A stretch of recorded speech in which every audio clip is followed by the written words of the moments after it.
Hi, I'm Emma Hawkins, current board member of the Murfreesboro Little Theatre and producer for our virtual production of Spoon River Anthology by Edgar Lee Masters, adapted for our production by Jess Townsend.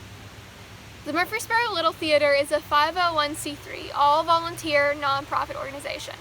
We are one of so many nonprofits in our community and communities represented in this production. With 6 states and 2 countries in participation, we want to use this opportunity to encourage people across the globe to donate to those nonprofits that do so much and mean so much to so many of us.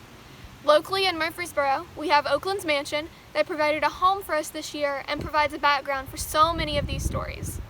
We have the Discovery Center, where we annually perform at their Shakespeare fundraiser. We have the Center for the Arts right off the square. We have the Arts Center of Cannon County right down the street. We also have the Bloom Stage that provides opportunities for storytelling, and Poetry in the Borough that provides opportunities for poets to have their work heard. In Nashville, we have the Nashville Shakespeare Festival, Tennessee Rep, Nashville Children's Theater, Encore Theater, Act One, and so many more. There are also groups like Dad's Garage Theater Company in Atlanta, New Tampa Players in Florida, and so many more. We have posted a link in the MLT group on Facebook of these organizations and more, and we encourage you to donate to them or to a group that is special to you. We are all in this together. Stay safe, stay creative, and enjoy MLT's production of Spoon River Anthology.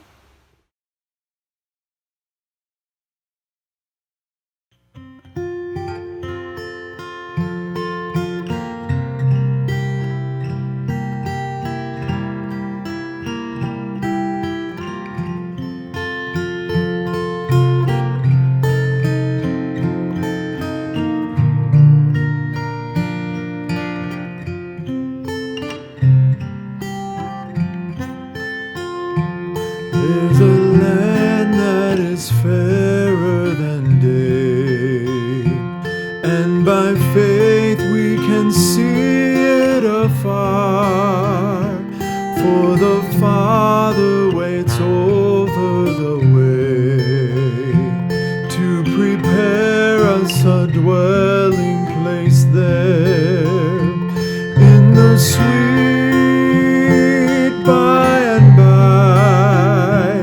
We shall meet on that beautiful shore in the sweet by and by. We shall meet on that beautiful shore.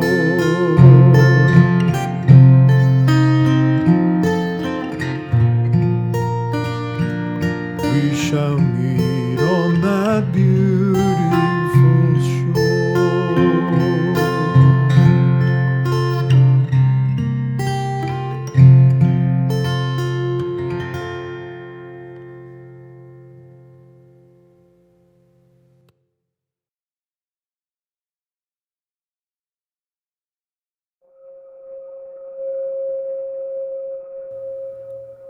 Where are Elmer, Herman, Bert, Tom, and Charlie?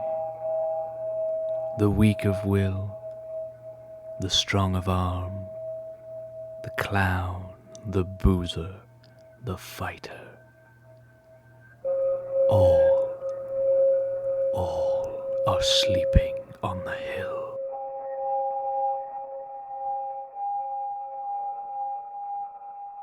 One passed in a fever, one was burned in a mine, one was killed in a brawl, one died in jail, one fell from a bridge, toiling for children and wife.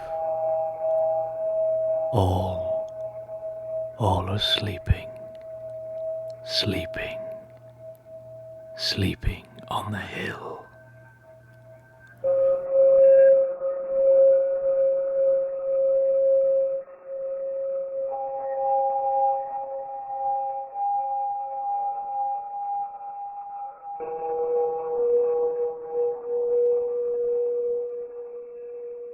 I know that he told that I snared his soul with a snare that bled him to death.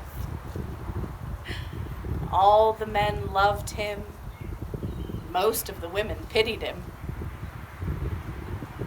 But But suppose you are really a lady with delicate taste who loathes the smell of whiskey and onions. And the rhythm of Wordsworth's ode runs in your ears while he goes about from morning till night, spouting bits of that common thing. Oh, why should the soul of mortal be so proud?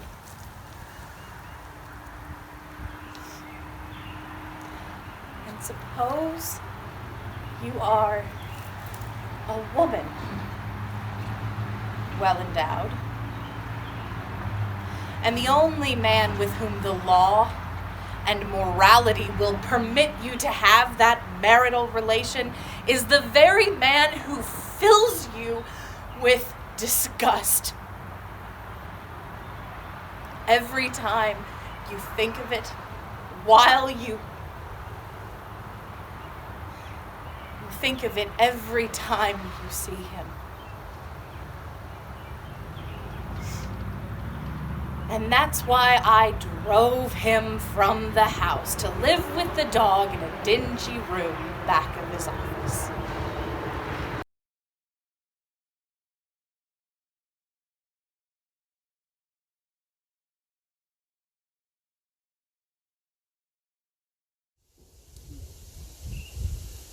Well, Emily Sparks, your prayers were not wasted. Your love was not all in vain.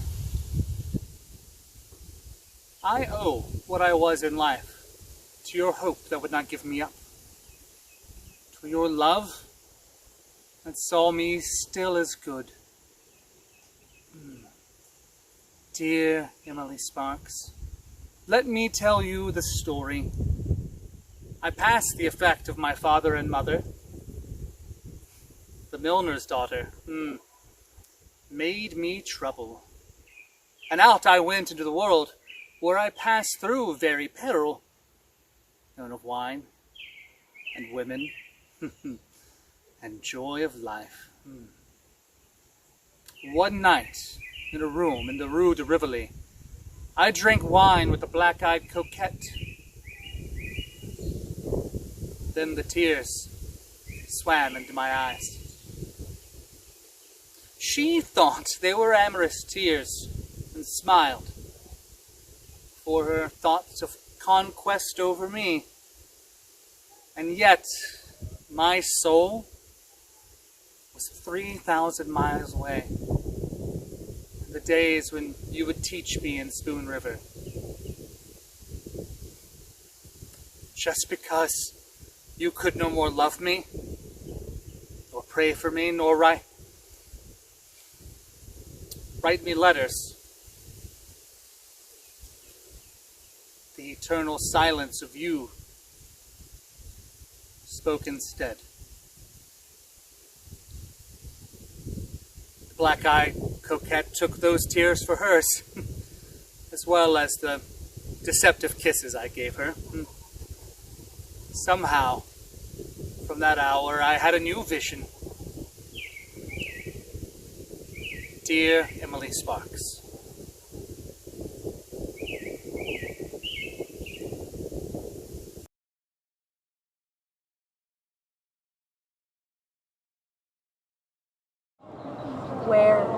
Where is my boy, my boy? In what far part of the world? The boy whom I loved best in all the school. I, the teacher, the old maid, the virgin heart who made them all my children. Did I know my boy all right? To think of him as spirit aflame, active, ever aspiring. Oh boy. Boy for whom I prayed and prayed at many a watchful hour at night. Do you remember the letter I wrote you? The beautiful love of our Christ. Whether you ever took it or not, my boy, wherever you are, work for your soul's sake, For all the clay of you, all the dross of you, may yield to the fire of you. So the fire is nothing but light. Nothing but light.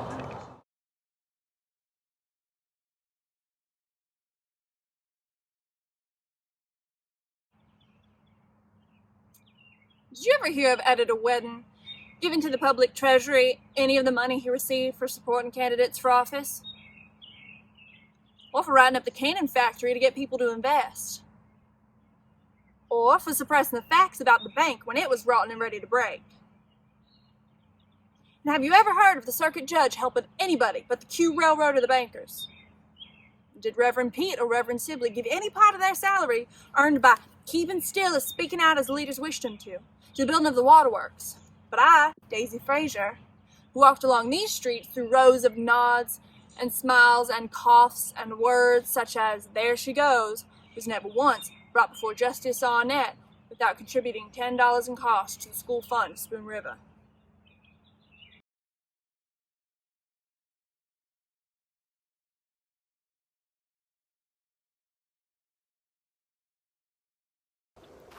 We quarreled that morning, for he was 65 and I was 30, and I was nervous and heavy with the child, whose birth I dreaded.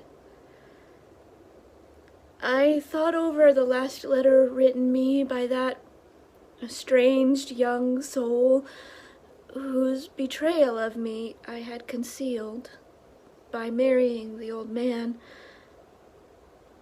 Then I took morphine and sat down to read. Across the blackness that came over my eyes, I see the flickering light of these words even now. And Jesus said unto him, Verily I say unto thee, today thou shalt be with me in paradise.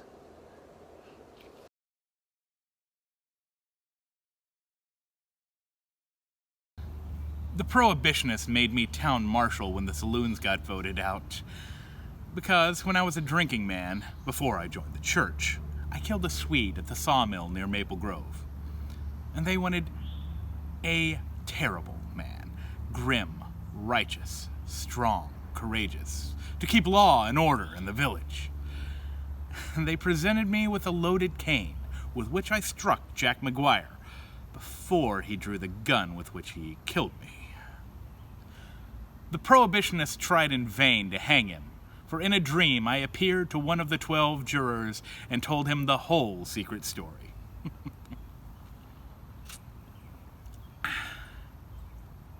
14 years were enough for killing me.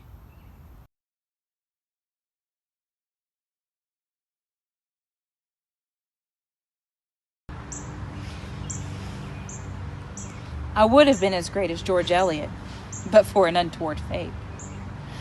For look at the photograph of me made by Pennywit. Chin resting on hand and deep set eyes. Gray and far-searching. But there was the old problem. Should it be celibacy, matrimony, or unchastity?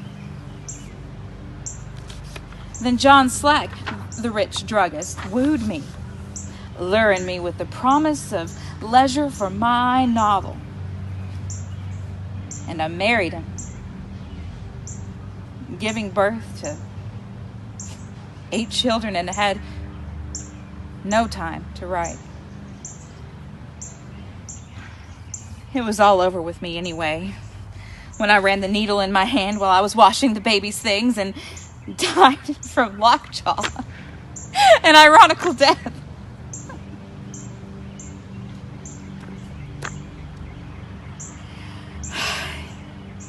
Hear me, ambitious souls. Sex is the curse of life.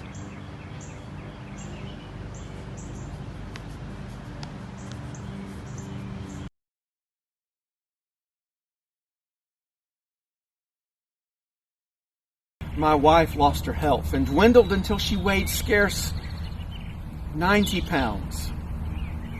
Then that woman, whom the men styled Cleopatra, came along.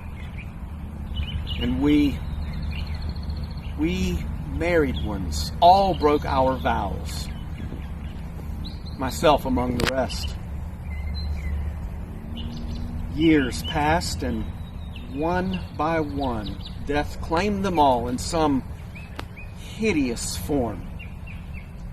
And I was borne along by dreams of God's particular grace for me.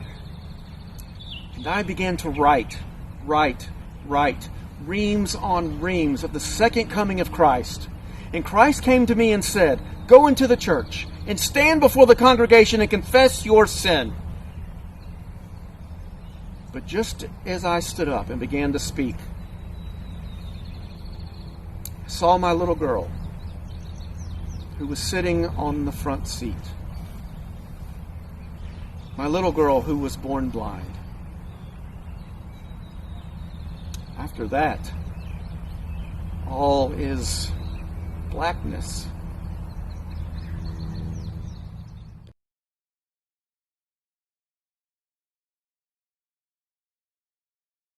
Over and over they'd ask me, while buying the wine or the beer, in Peoria first, and later in Chicago, Denver, Frisco, New York, wherever I lived, how I happened to lead the life and what was the start of it. Well, I told them a silk dress and a promise of marriage from a rich man. It was Lucius Atherton. But that was really not it at all. Suppose a boy steals an apple from the tray at the grocery store, and everyone begins to call him a thief. The minister, the editor, the judge, and all the people. A thief! A thief! A thief, wherever he goes. And he can't get work, and he can't get bread without stealing it. Why, the boy will steal. It's how people regard the theft of the apple that makes the boy what he is.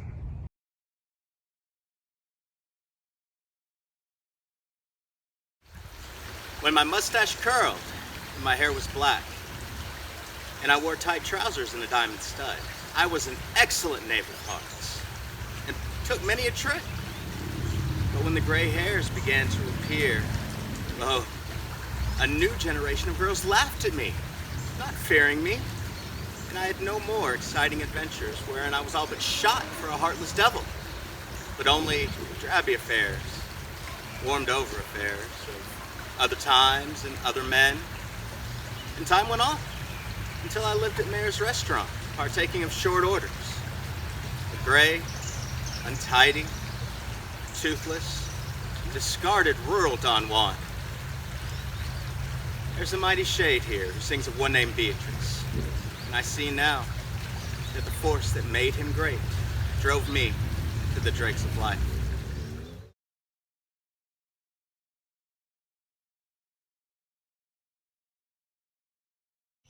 I was only 8 years old, and before I grew up and knew what it was, I had no words for it, except that I was frightened and told my mother, and that my father got a pistol and would have killed Charlie, a big boy, 15 years old, except for his mother. Nevertheless, the story clung to me. But the man who married me, a widower of 35, was a newcomer and never heard it. Till 2 years after we were married. Then he considered himself cheated, and the villagers agreed that I was not really a virgin. Well, he deserted me, and I died the following winter.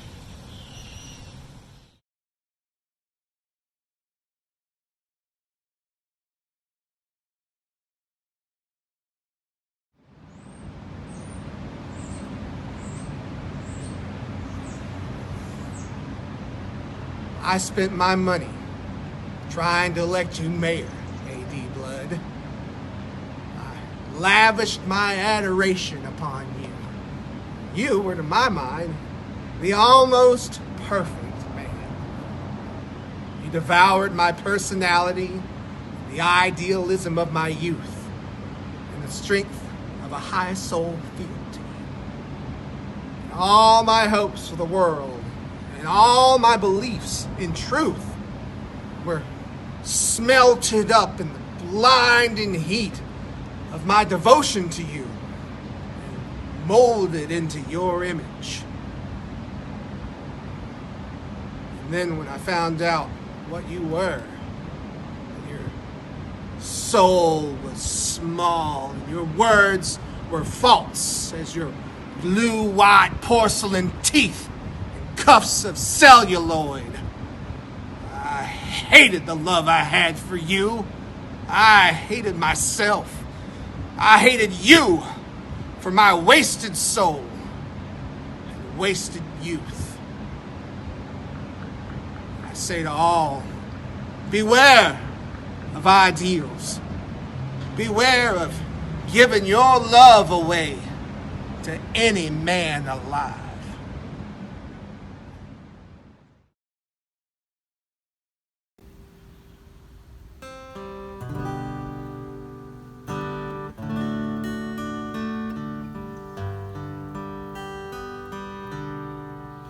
I come to the garden alone while the dew is still on the roses, and the voice I hear falling on my ear, the Son of God discloses,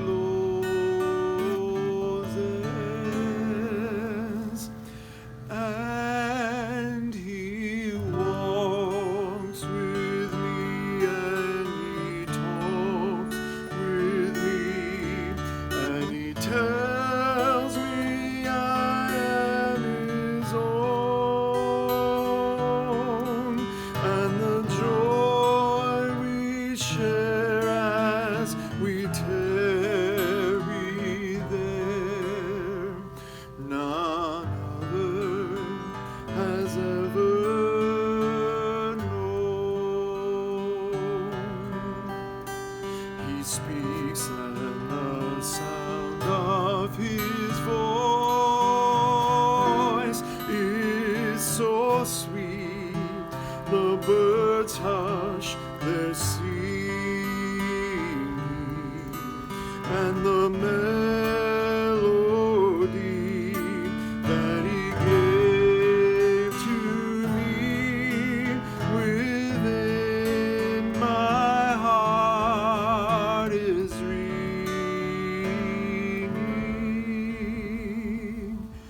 and he walks with me, and he talks with me, and he tells me I am his own, and the joy we share as we tarry there, none other has ever known. I stay in the garden with him all the night, around me, before me, but he bids me go with a voice of woe. His voice to me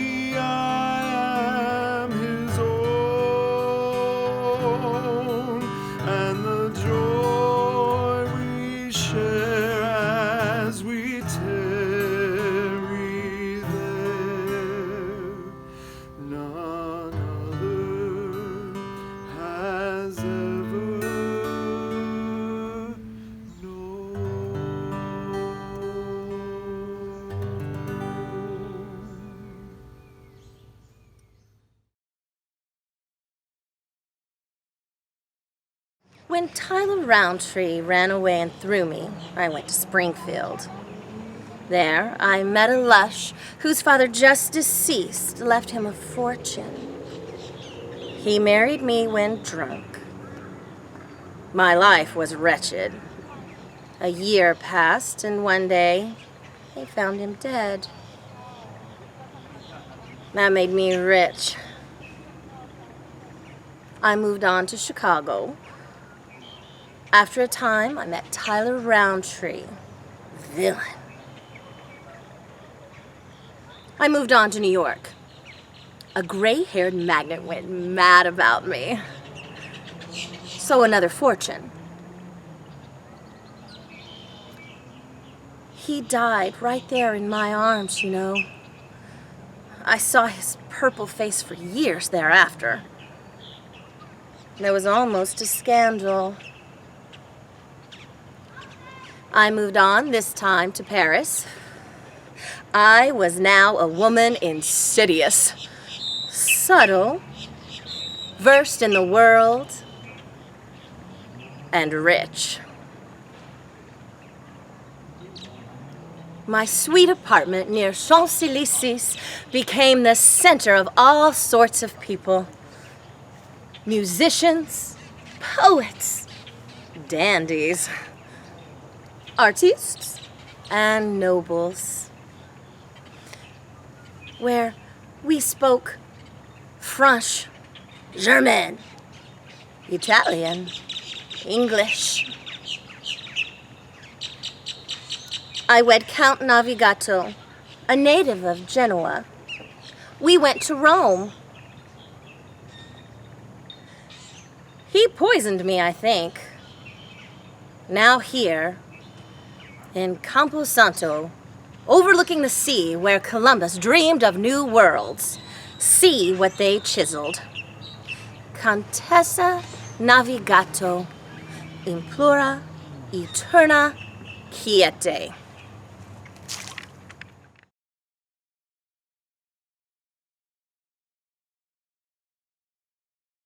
I was the milliner.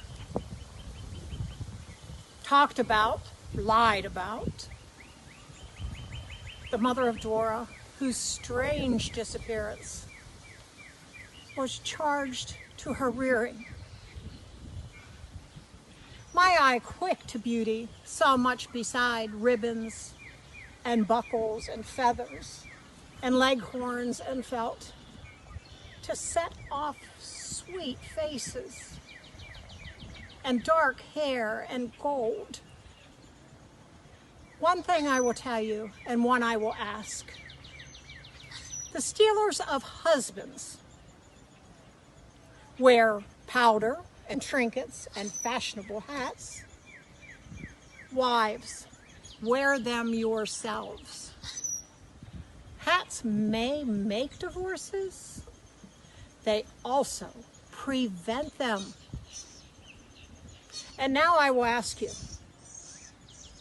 if all the children born here in Spoon River were reared by the county somewhere on a farm, and the fathers and mothers were given their freedom to live and enjoy, change mates if they wish, do you think Spoon River had been any the worse?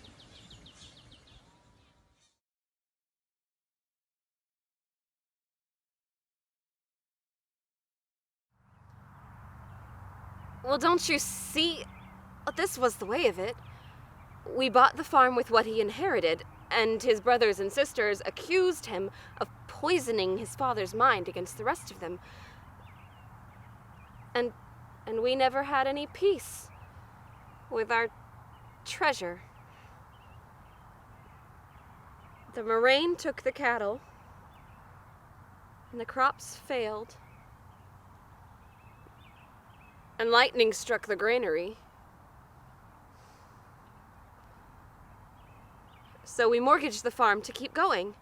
And he grew silent and was worried all the time. And Some of the neighbors refused to speak to us and took sides with his brothers and sisters, and I had no place to turn. As one who may say to himself at an earlier time in life, no matter, so-and-so is my friend, or I can shake this off with a little trip to Decatur. And then the dreadfulest smells infested the rooms.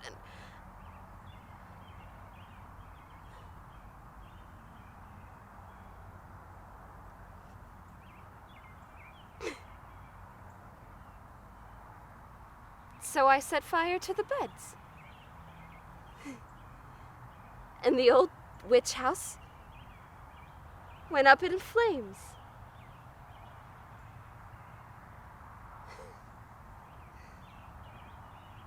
As I danced in the yard with waving arms,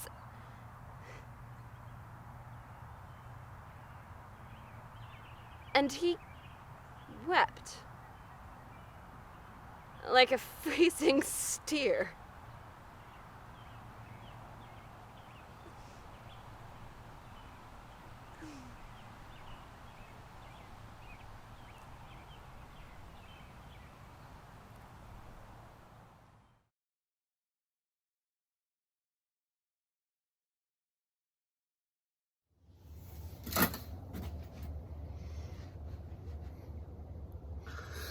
The very fall, my sister Nancy Knapp set fire to the house.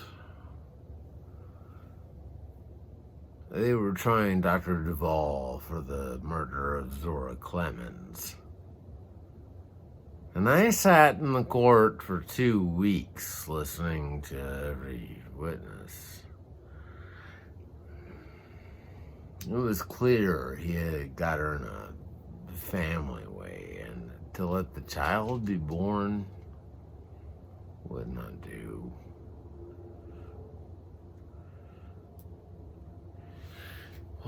How about me with 8 children and one coming and the farm mortgage to Thomas Rhodes?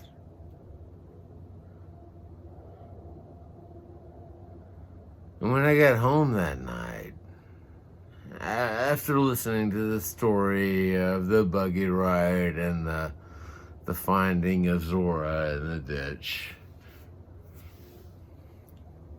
the very first thing I saw, right there by the steps, where the boys had been hacking for angleworms, was the hatchet.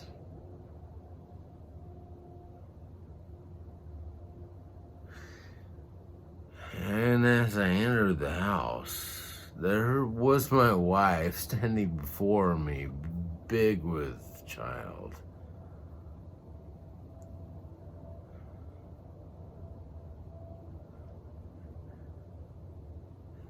And she started to talk of the mortgaged farm, and I killed her.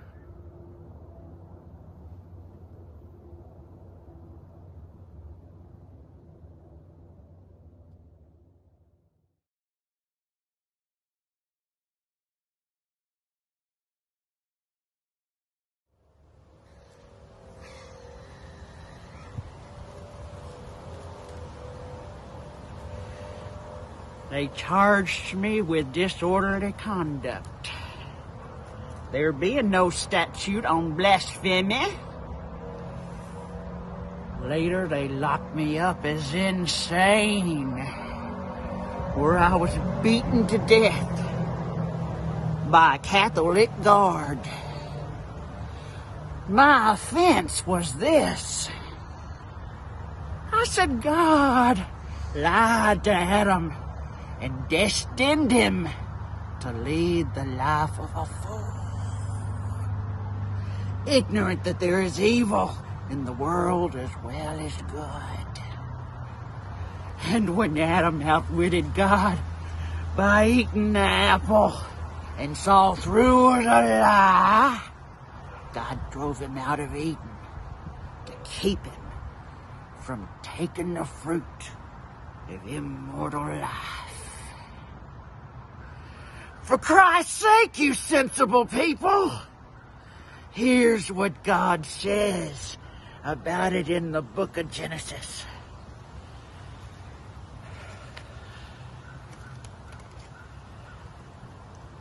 And the Lord said, Behold, the man is become one of us. A little envy, you see? To know good and evil. That is all his good lie that's exposed. Now, lest he put forth his hand and take also the tree of life and eat and live forever. Therefore, the Lord God sent him forth from the Garden of Eden.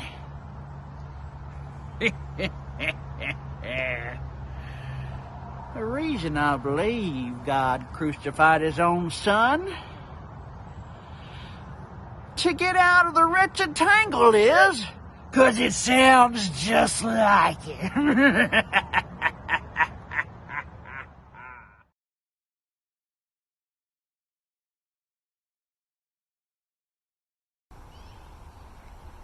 Reverend Wiley advised me not to divorce him for the sake of the children, and Judge Summers advised him the same. So we kept to the end of the path. But 2 of the children thought he was right, and 2 of the children thought I was right, and the 2 that sided with him blamed me, and the 2 that sided with me blamed him, and they grieved for the one they sided with. And all were torn with the guilt of judging, and tortured in soul that they could not admire equally him and me. Now, every gardener knows that plants grown in cellars or under stones are twisted and yellow and weak, and no mother would ever let her baby suck diseased milk from her own breast. Yet, preachers and judges would advise the raising of children where there is no sunlight, only twilight, where there is no warmth, only dampness and cold. Preachers and judges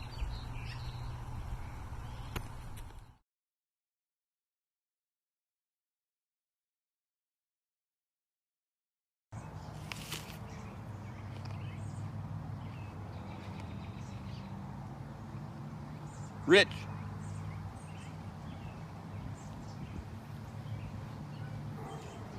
Honored by my fellow citizens. The father of many children. Born of a noble mother, all raised there. The great mansion house at the edge of town. Note the cedar tree in the lawn. Sent all the boys to Ann Arbor. All the girls to Rockford. A while, my life went on, getting more riches and honors, resting under my cedar tree at evening. The years went on. I sent the girls to Europe, dowered them when they were married. I gave the boys money to start in business. They were strong children, promising as apples before the bitten places show. But John fled the country in disgrace. Jenny died in childbirth. I sat under my cedar tree. Harry killed himself after a debauch.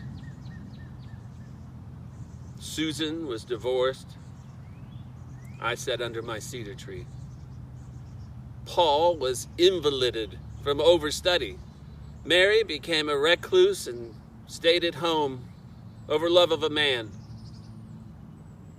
I sat under my cedar tree. All of them gone, or broken-winged, or devoured by life. I sat under my cedar tree.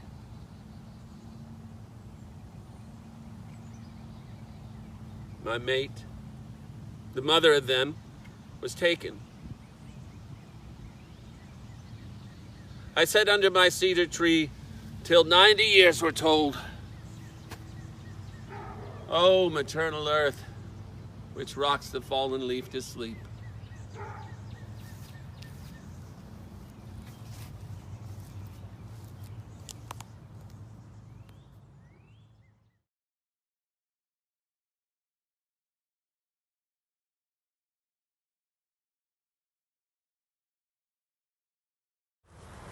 Passerby.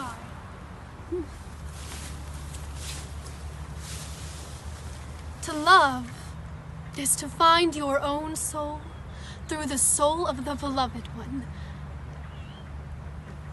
When the beloved one withdraws itself from your soul, then you have lost your soul. It is written, I have a friend, but my sorrow has no friend. Hence, my long years of solitude in the home of my father, trying to get myself back and to turn my sorrows into a supremer self. But there was my father, with his sorrows, sitting beneath a cedar tree, a picture which sank into my heart at last, filling me with infinite repose. Oh, ye souls, who have made life fragrant and white as tube roses, from earth's dark soil, eternal peace.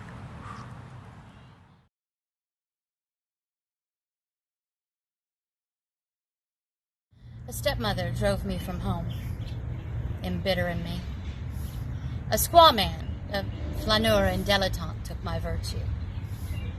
For years I was his mistress. No one knew. I learned from him the parasite cunning with which I moved with the bluffs like a flea on a dog. All the time I was nothing but very private with different men. Then Daniel, the radical, had me for years. His sister called me his mistress, and Daniel wrote shameful words, soiling our beautiful love. But my anger coiled, preparing its fangs. My lesbian friend next took a hand. She hated Daniel's sister, and Daniel hated her midget husband. And she saw chance for a poisonous thrust. Well, I must complain to the wife of Daniel's pursuit. But before I did that, I begged him to fly to London with me. Well, why not stay in the city, just as we have? He said. So I turned submarine and revenged his repulse in the arms of my dilettante friend. Then, up to the surface, bearing the letter Daniel wrote me, proving my honor was all intact, showing it to his wife, my lesbian friend, everyone. If only Daniel had shot me dead instead of stripping me naked of lies. A harlot in body and soul.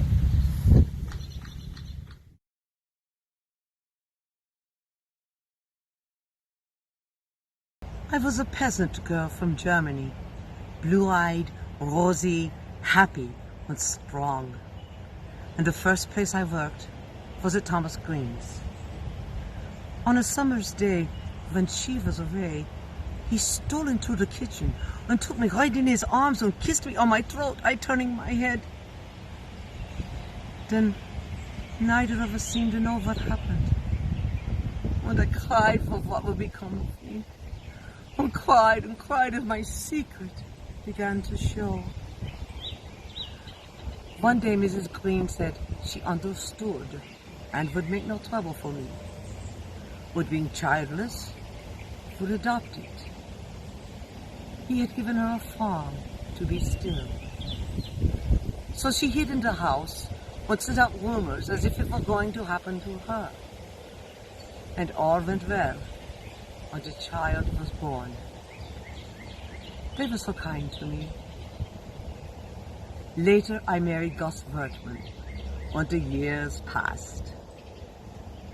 But at political rallies, when sitters-by thought I was crying at the eloquence of Hamilton Green, That was not it. No, I wanted to say, that's my son. That's my son.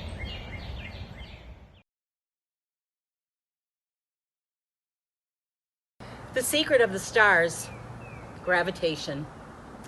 The secret of the earth, layers of rock. The secret of the soil is to receive the seed. And the secret of the seed is the germ. The secret of the man, the sower. The secret of the woman, the soil. My secret? Under a mound that you will never find.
Where are Ella, Kate, Mag, Lizzie, and Edith?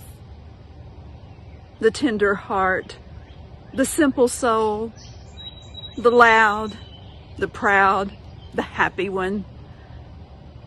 All are sleeping on the hill. One died in shameful childbirth, one of a thwarted love, one at the hands of a brute in a brothel, one of a broken pride in search of heart's desire, one after life in faraway London and Paris was brought to her little space by Ella and Kate and Mag. All are sleeping on the hill.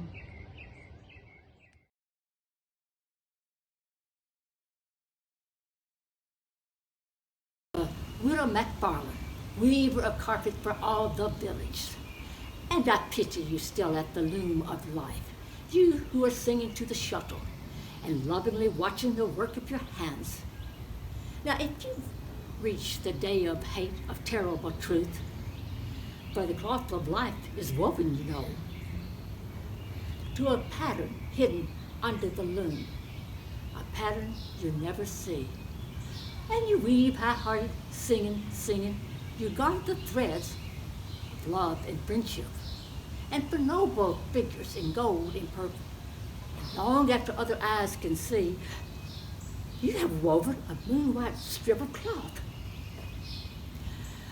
You laugh in your strength, for hope o'erlays it with shapes of love and beauty. The loom stops short, the pattern's out. You're alone in the room. You've woven a shroud, and the hate of it lays you in it.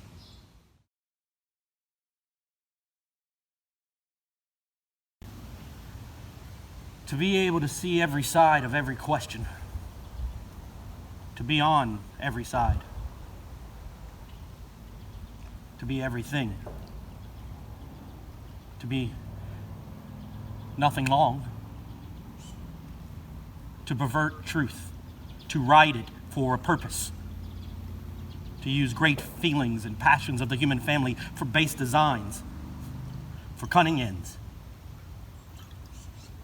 To wear a mask like the Greek actors. Your 8-page paper, behind which you huddle, bawling through the megaphone of big type, "This is I, the giant." Thereby, also living the life of sneak thief.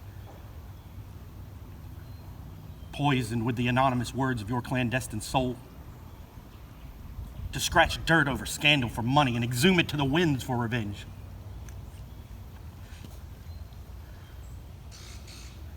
Or to sell papers.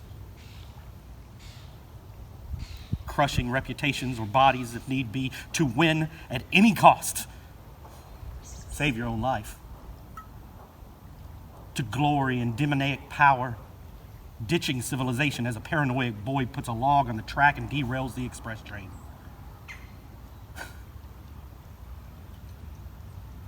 To be an editor, as I was, then to lie here, close to the river, over the place where the sewage flows from the village, and the empty cans and garbage are dumped, and abortions are hidden. I was sick, but more than that, I was mad at the crooked police, at this crooked game of life. So I wrote to the chief of police at Peoria. I'm here in my girlhood home of Spoon River, gradually wasting away. But come and take me. I killed the son of the merchant prince in Madame Lou's, and the papers that said he killed himself while cleaning a hunting rifle lied like the devil to cover up a scandal for the bribe of advertising. I shot him in my room at Madame Lou's because he knocked me down when I said that, in spite of all the money he had, I would see my lover that night.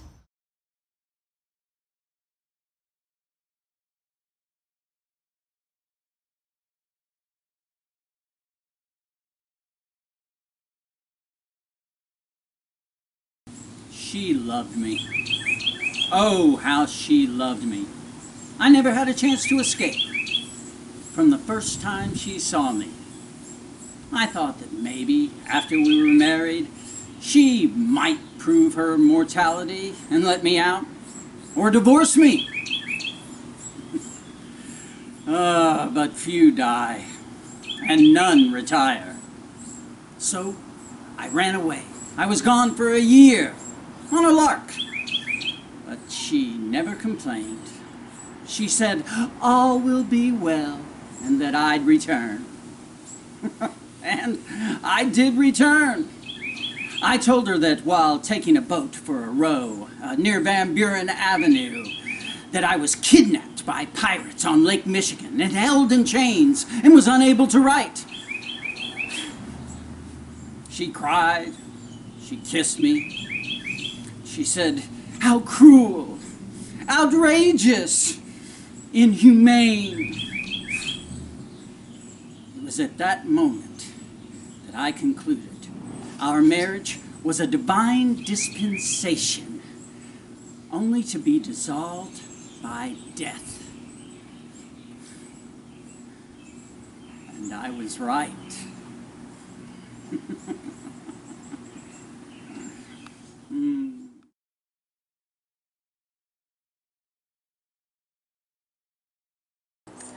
He ran away and was gone for a year. And when he came home, he told me the silly story about being kidnapped by pirates on Lake Michigan and being kept in chains so he couldn't write to me. And I pretended to believe it, though I know very well what he was doing. And he met the milliner, Mrs. Williams, every now and then when she went to the city to buy goods. But a promise is a promise. And marriage is marriage, and out of respect, out of my own character, I refuse to be drawn into a divorce by a scheming husband who's merely grown tired of his marital vows and duties.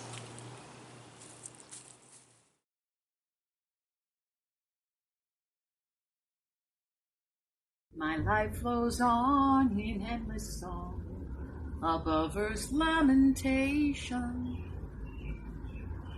Mr. Kessler, you know, was in the Army, and he drew $6 a month as a pension and stood on the corner talking politics or sat at home reading Grant's memoirs.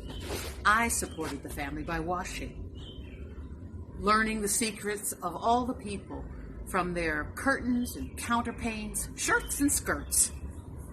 For everything new grows old at length, replaced by better, or none at all. People are prospering or falling back. And rents and patches widen with time. No thread or needle can paste decay. There are stains that baffle soap, and colors that run in spite of you, blamed though you are for spoiling a dress. Handkerchiefs and napery have their secrets. The laundress life knows all about it. And I, who went to every funeral held in Spoon River, swear I never saw a dead face without thinking it looked like something washed and ironed.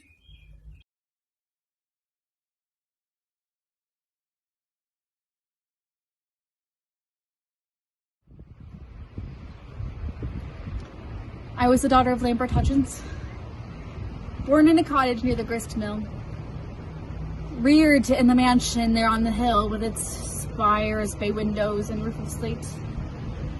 How proud Mother was of that mansion. How proud of Father's rise in the world. And how my father loved and watched us and guarded our happiness. But I knew that house was a curse, for Father's fortune was little beside it. And when my husband found he had married a girl who was really poor, he taunted me with the spires. He called the house a fraud on the world, a treacherous lure to young men, raising hopes of a dowry not to be had. And a young man, while selling his vote, should get enough from the people's betrayal to wall the whole of his family in. He vexed my life till I went back home and lived like an old maid till I died, keeping house for father.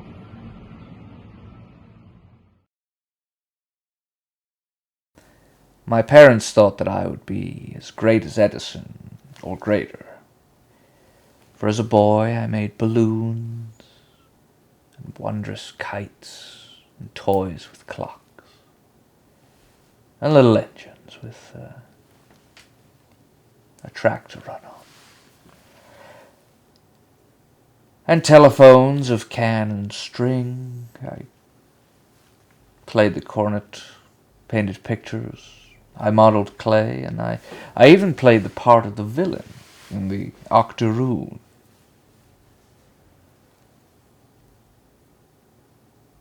Then at 21 I married. So I had to live. And to live I learned the trade of making watches and kept the jewelry store on the square thinking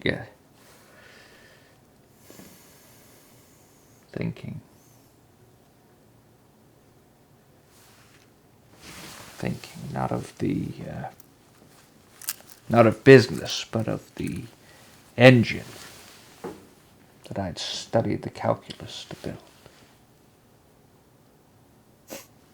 All of Spoon River, they watched and they waited to see it work.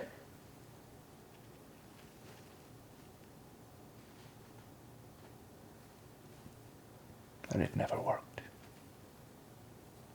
And a few kind souls who believed my genius was somehow hampered by that store. Well, that wasn't true.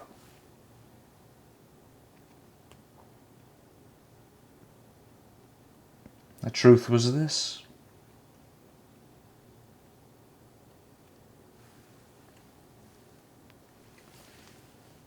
I just didn't have the brains.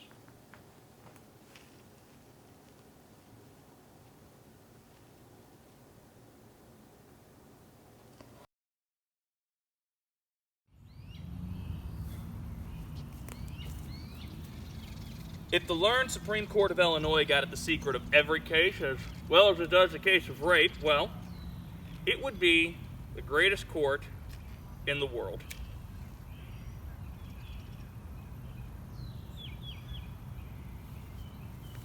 A jury of neighbors, with Butch Weldy as foreman, found me guilty in 10 minutes. And on 2 ballots on a case like this. Richard Brandel and I had an issue over a fence. And my wife and Mrs. Brandel quarreled over to whether Ipava was a finer town than Table Grove. I awoke one morning with the love of God brimming from my heart. So I went to see Richard to settle the fence in the spirit of Jesus Christ. I knocked on the door, and his wife answered. She smiled and asked me in. I entered. She slammed the door and screamed, "Take your hands off me, you low-down varlet!" Just then, her husband entered. I waved my hands, choked up with words. He went for his gun, and I ran out. But neither the Supreme Court nor my wife believed a word she said.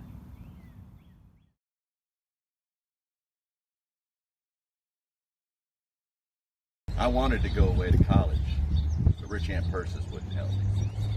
So I made gardens and raked the lawns and bought John Alden's books with my earnings and toiled for the very means of life.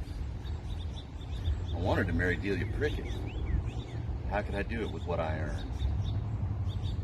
And there was old Aunt Persis, more than 70, who sat in a wheelchair half alive, her throat so paralyzed that when she swallowed, the soup ran out of her mouth like a duck. Oh, a gourmand yet, who invested her income in mortgages and fretted all the time about her notes and rents and papers. That day, I was sawing wood for her, reading Proudhon in between. I went into the house for a drink of water, and there she sat asleep in her chair, and Proudhon lying on the table, and a bottle of chloroform on the book that she used sometimes for an aching tooth. Well, I poured out the chloroform on a handkerchief and held it to her nose until she died. Oh, Delia, you and Proudhon steadied my hand, and the coroner said she died of heart failure.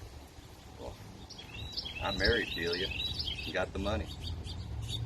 A joke on you, Spoon River?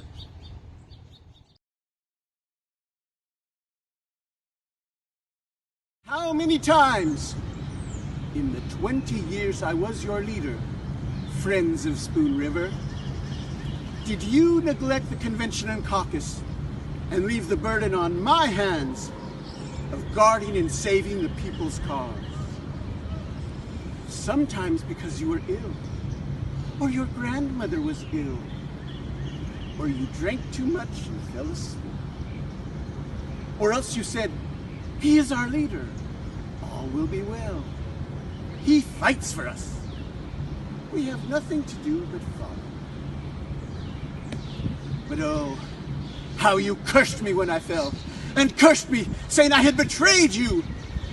And leaving the caucus room for a moment, while the people's enemies, there assembled, waited and watched for a chance to destroy the sacred rights of the people.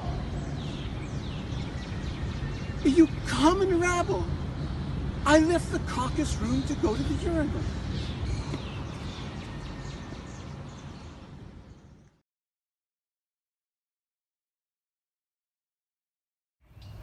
When I first came to Spoon River, I did not know whether what they told me was true or false.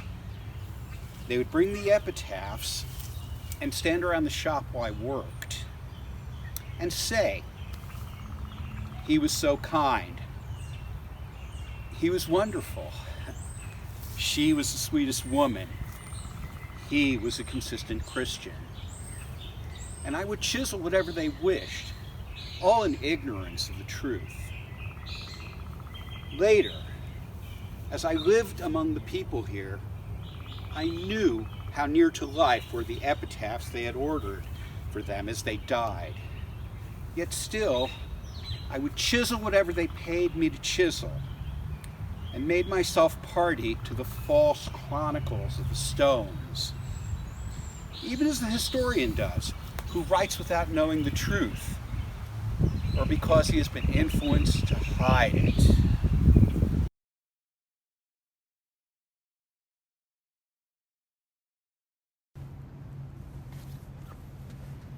It was moonlight, and the earth sparkled with new fallen frost.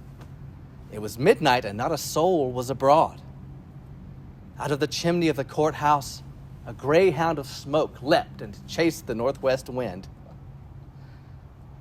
I carried a ladder to the landing of the stairs and leaned it against the frame of the trapdoor in the ceiling of the portico. And I crawled under the roof and amid the rafters, and flung among the seasoned timbers a lighted handful of oil-soaked waste. Then I came down and slunk away. In a little while, the fire bell rang. Clang, clang, clang! And the Spoon River Ladder Company came with a dozen buckets and began to pour water on the glorious bonfire, growing hotter, higher, and brighter, till the walls fell in, and the limestone columns where Lincoln stood crashed like trees when the woodman fells them.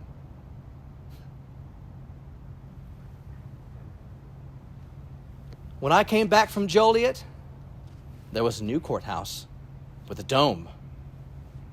For I was punished, like all who destroy the past for the sake of the future.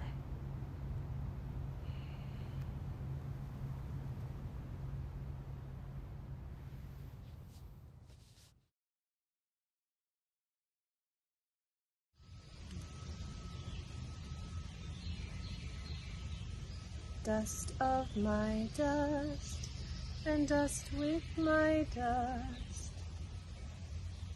Oh, child, who died as you entered the world, dead with my death, not knowing breath, though you tried so hard, with a heart that beat when you lived with me, and stopped when you left me for life. It is well, my child, for you never traveled the long, long way that begins with school days, when little fingers blur under the tears that fall on the crooked letters. The earliest wound, when a little mate leaves you alone for another. And sickness, in the face of fear by the bed. The death of a father or mother, or shame for them, or poverty. The maiden sorrow of school days ended, and eyeless nature that makes you drink from the cup of love,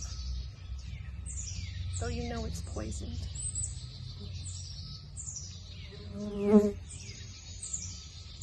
To whom would your flower face have been lifted? Botanist? Weakling?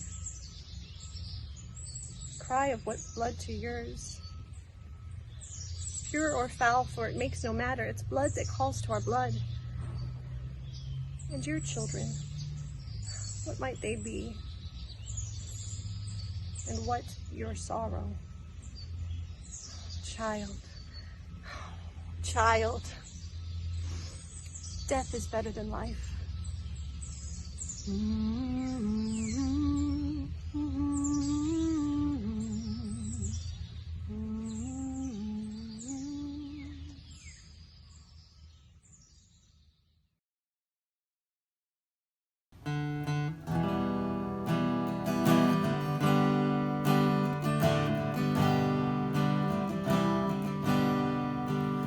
My soul inside exile was out on life's sea, so burdened with sin and distress,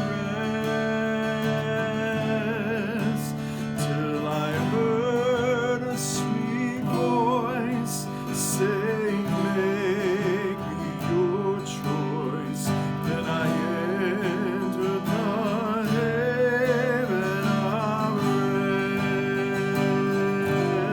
rest. I've anchored my soul in the haven of rest. I'll sail the wide seas no more.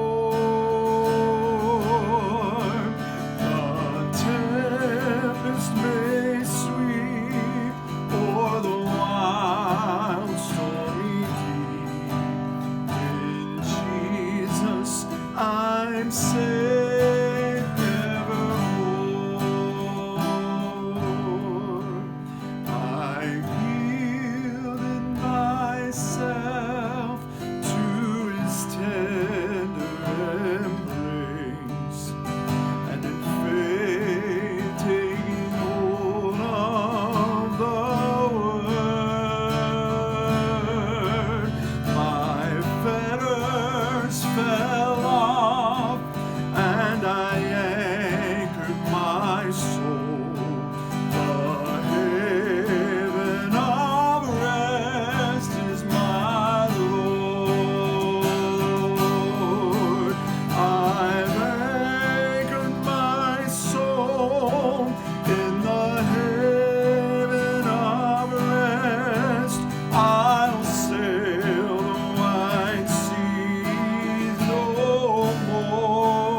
We stand about this place.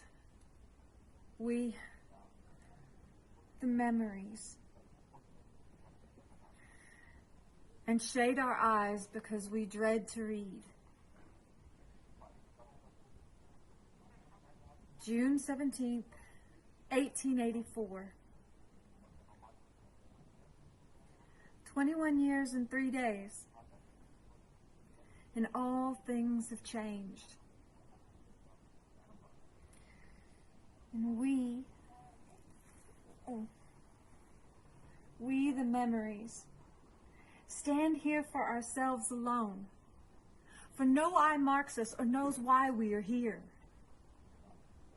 Your husband is dead. Your sister lives far away, and your father is bent with age. He has forgotten you.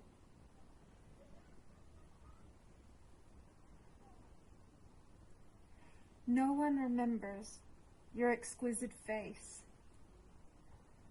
or your lyric voice, how you sang even on the day you were stricken with such piercing sweetness, with such thrilling sorrow.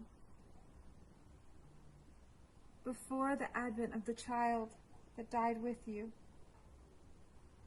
It's all forgotten, saved by us, the memories, who the world has forgotten. All things have changed. Except the hill and the river. Oh, even they've changed.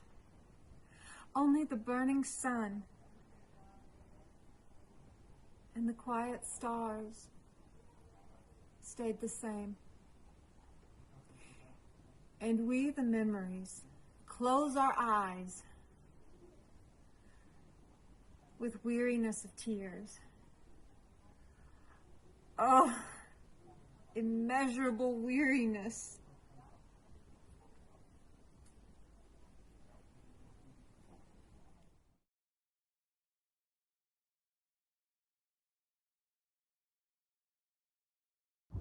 Oh, the dew-wet grass of that meadow in North Carolina through which Rebecca followed me, wailing, wailing, one child in her arms and 3 that ran along wailing, lengthening out the farewell to me, off to the war with the British.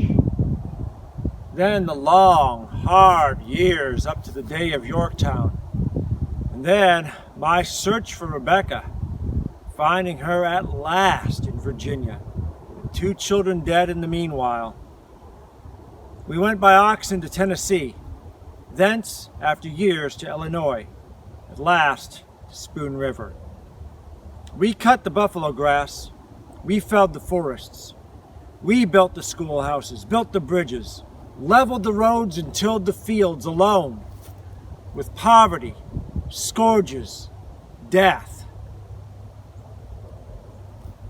If Harry Wilman fought the Filipinos as to have a flag on his grave, take it from mine.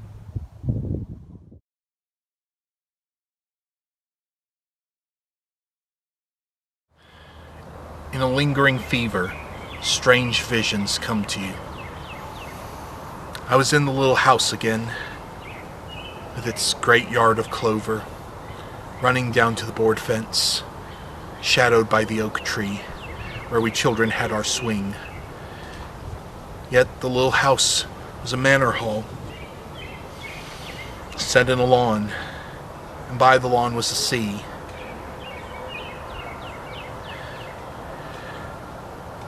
I was in the room where little Paul,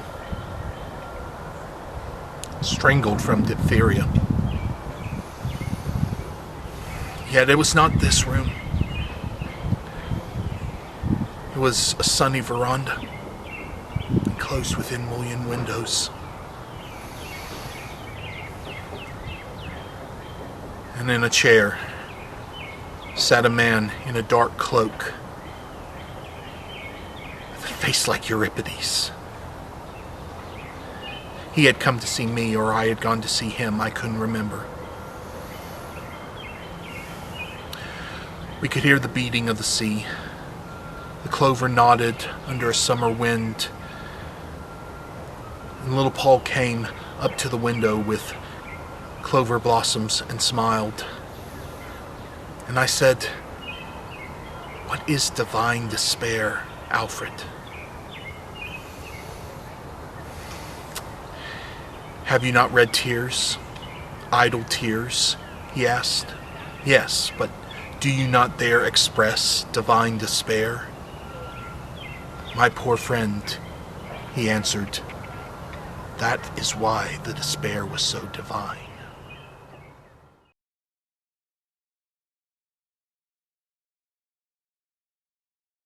I went to the dances at Chandlersville, and I played Snap Out at Winchester.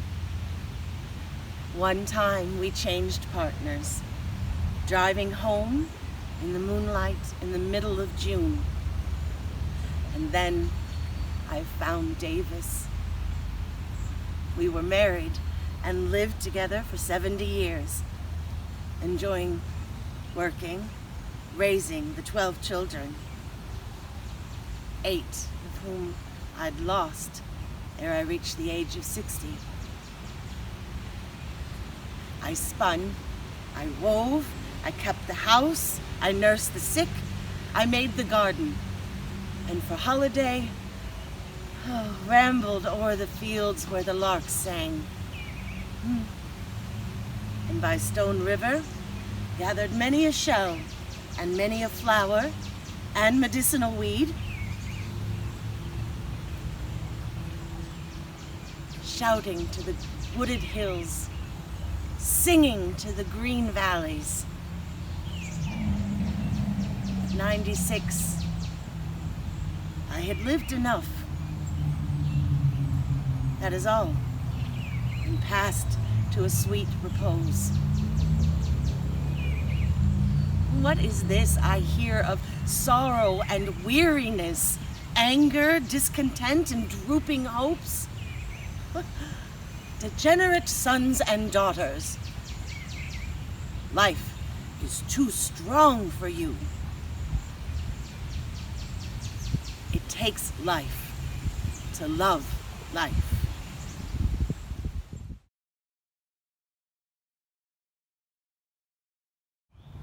At first you will know not what they mean, and you may never know, and we may never tell you. These sudden flashes on your soul like lambent lightning on snowy clouds when the moon is full.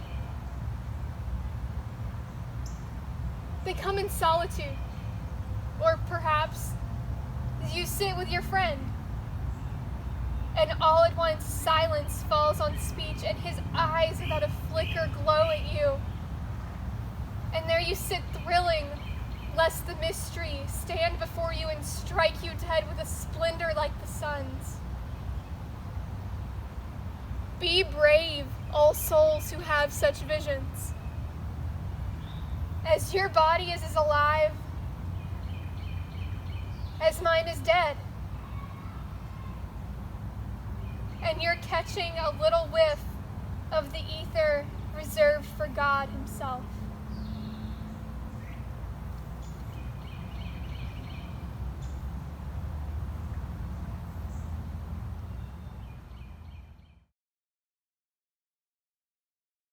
"4 o'clock in late October, I sat alone in the old country schoolhouse, back from the mid-stricken fields. An eddy of wind blew leaves on the plain and crooned in the flue of the cannon stove, with its open door blurring the shadows of the spectral glow of a dying fire.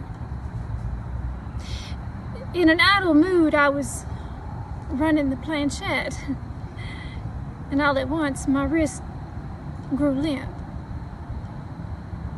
And then my hand went rapidly over the board until the name of Charles Guiteau was spelled, who threatened to materialize before me.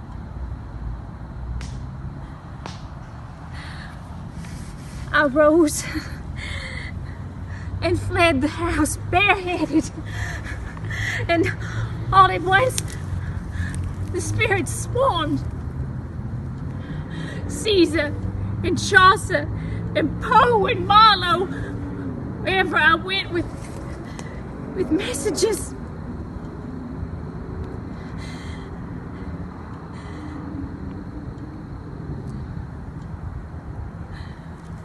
Mere trifling twaddle, Spoon River agreed.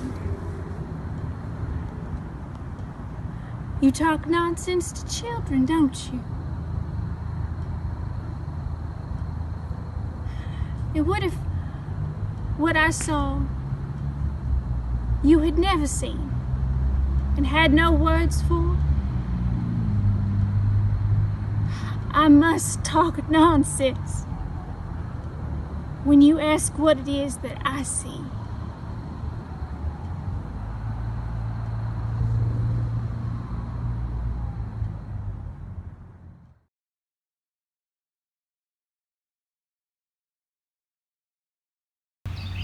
What will you do when you come to die? And all your life long you have rejected Jesus. And you know as you lay there that he is not your friend. Over and over and over again said I, the revivalist. Ah, yes, but there are friends and there are friends. And blessed are you, say I, who know all now. Lost for you before you pass. An old grandmother, an old grandfather, or mother, or father. Beautiful souls that lived their life strongly and loved you evermore and would not fail to speak for you and give God an intimate view of your soul, as only the flesh could do. Now that is the hand your hand will reach for to lead you along the corridor to the court where you are a stranger.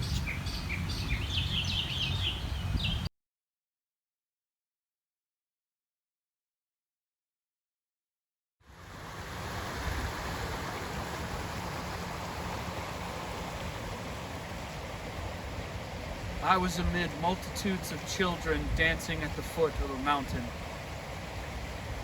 A breeze from the east swept them as leaves, driving some up the slopes. All was changed. There were flashing lights and mystic moons and dream music. A cloud fell upon us, and when it lifted, all was changed. I was now amid multitudes who were wrangling, and a figure in shimmering gold, and one with a trumpet and one with a scepter stood before me. They mocked me and danced a rigadoon and vanished. All was changed again. Out of a bower of poppies, a woman bared her breasts and lifted her open mouth to mine. I kissed her. The taste of her lips was like salt. She left blood on my lips. I fell exhausted. But I arose and ascended higher, but a mist as from an iceberg clouded my steps. I was cold and in pain, but the sun streamed on me again, and I saw the mists below me clouding all below them, and I, bent over my staff, knew myself silhouetted against the snow. And above me hung the soundless air, pierced by a cone of ice over which hung a solitary star. A shudder of ecstasy, a shudder of fear ran through me, but I could not return to the slopes. Nay, I wished not to return, for the symphony of freedom lapped the ethereal cliffs about me. Therefore, I climbed to the pinnacle. I flung aside my staff. I touched the star with my outstretched hand. I vanished utterly. For the mountain delivers infinite truth, whosoever touches the star.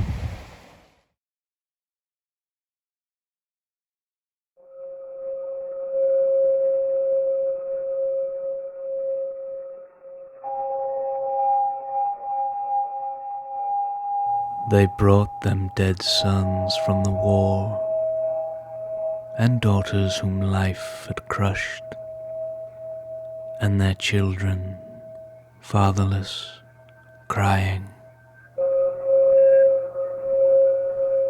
All are sleeping, sleeping, sleeping on the hill.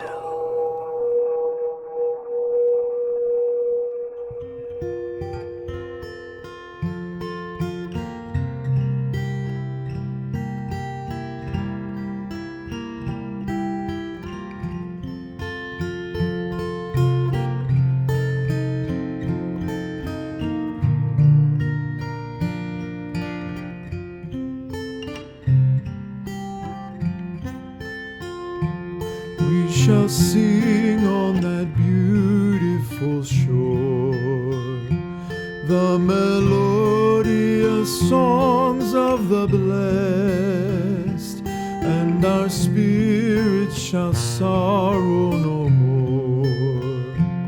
Not a sigh for the blessing of rest in the sweet by and by. We shall meet on that beautiful shore in the sweet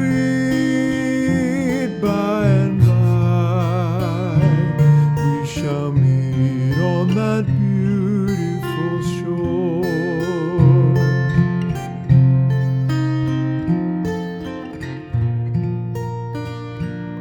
We shall meet on that beautiful shore.